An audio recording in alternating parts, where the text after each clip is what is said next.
Hello everyone, welcome back to Let's Play Super Paper Mario. Last time, Luigi died. Or possibly. Anyway, yeah, Mario is the only hero left. Well, you have Tippy and the Pixels, but Mario's the only hero of the four heroes. What thrilling conclusion awaits our hero? Well, a three-part conclusion. So yeah, I'm definitely splitting up this chapter for sure. Since this is the final countdown. Tippy and Count Bleck. I wonder if this will involve Tippy and Count Bleck. Probably. So, it's just us left now, isn't it? Reminds me when we first met. ...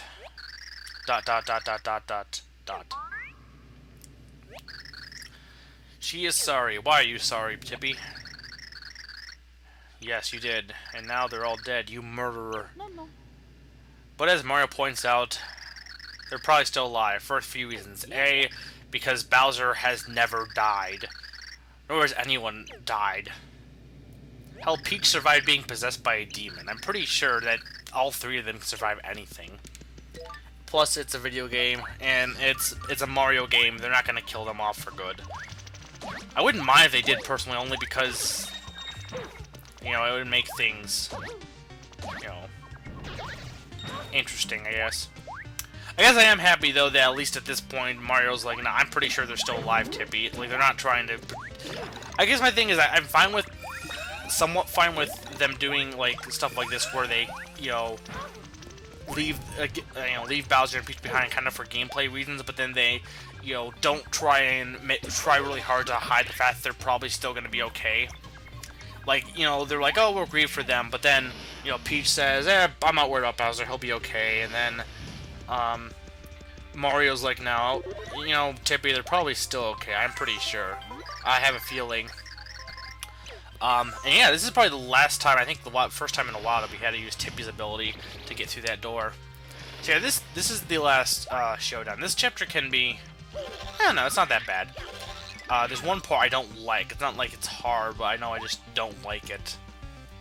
This area can be a little bit difficult just because there's so many white lines that it's kind of hard to be able to tell where the platforms are. Because your eye kind of gets distracted a little bit, personally. And yeah, I accidentally thought I had to flip there.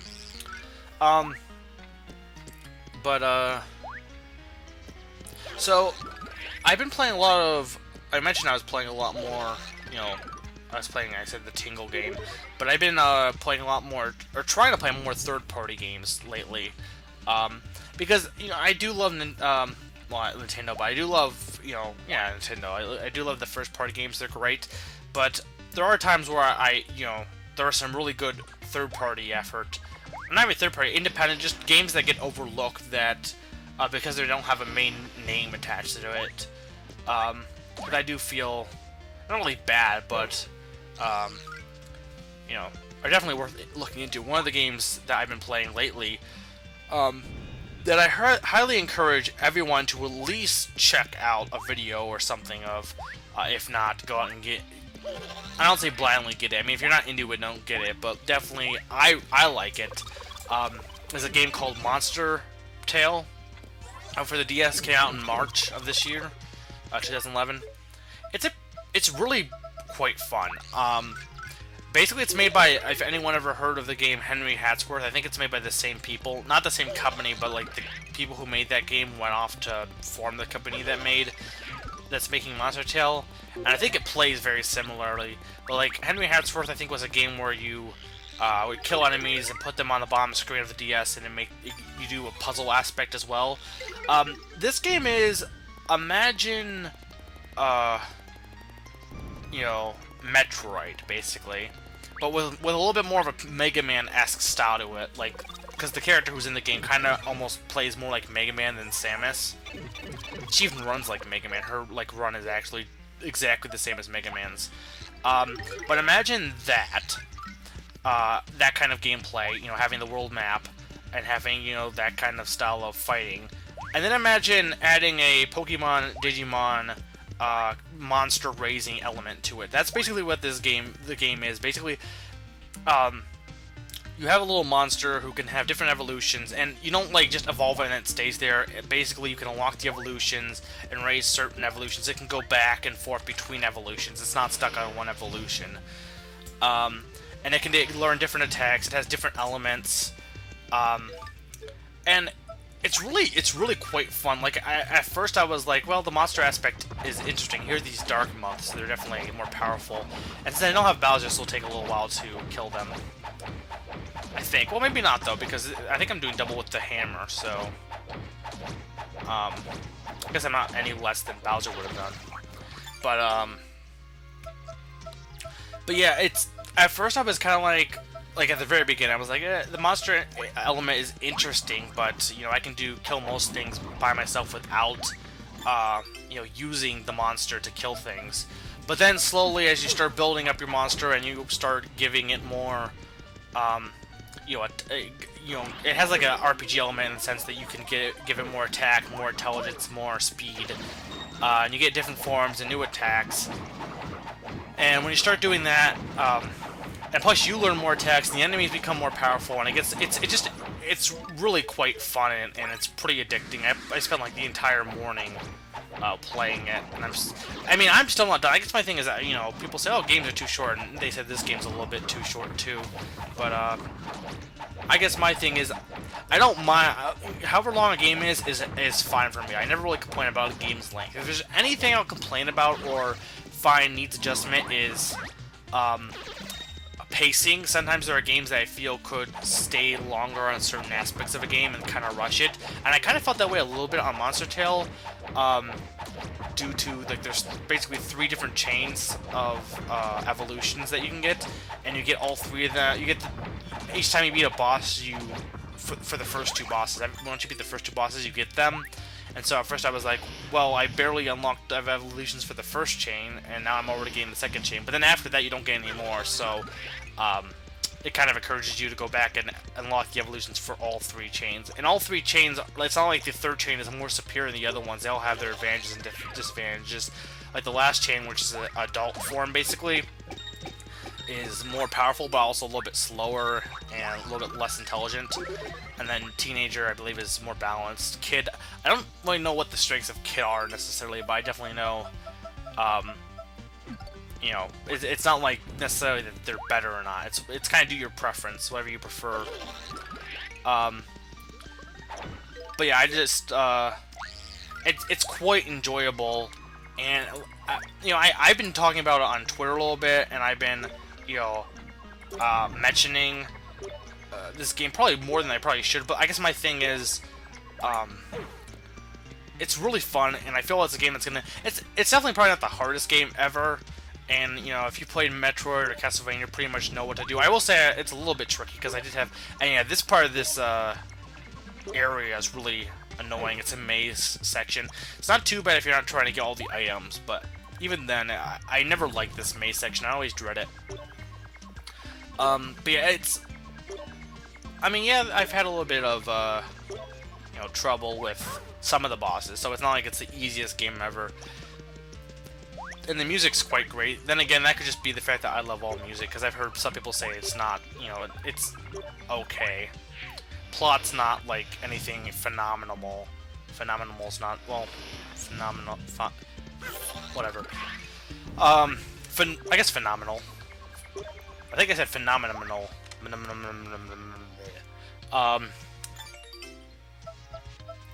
But yeah, it's, I mean, that game, and then I also picked up De Blob for the Wii.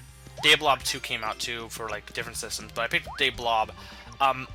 That game goes in line with games that have very repetitive gameplay of sorts, but are entirely addictive and fun to play for a multitude of reasons. For one, that's an example of a game where the aesthetic really helps, because it has a really, you know, nice look to it. I mean, it's got a good graphical style, but also the aesthetic style is, yeah, I'm referencing last video, but the aesthetical style is pretty, aesthetical's not a word, it's pretty good too. It's pretty colorful and fun, and as you go through, like, each level, basically you paint, basically the whole thing is just basically painting different buildings of sorts,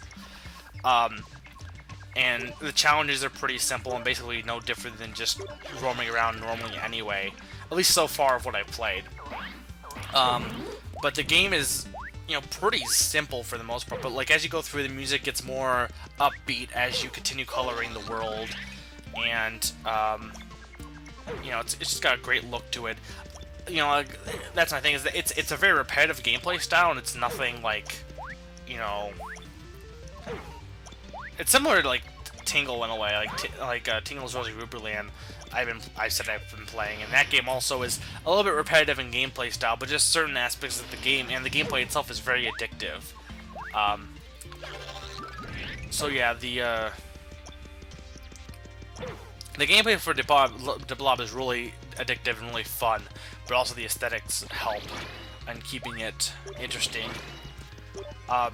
So I recommend that, but it is a more, you know, unique game. It's not like, you know, whereas Monster Tale is pretty much, Monster Tale is kind of mashing two different genres together.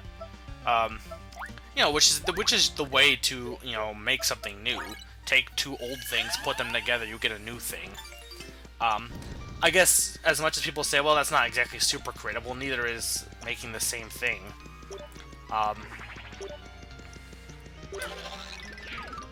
I do feel I kind of like you know, mixing genres is something that's interesting, because we have this whole preconceived notion of genres being this kind of genre, but in reality, no genre is pure, really. I mean, if you think, look at Zelda, or Zelda 2 actually, probably for the better example. Zelda 2 is an adventure game, but it's also a platformer game in its own right, and it also has RPG elements.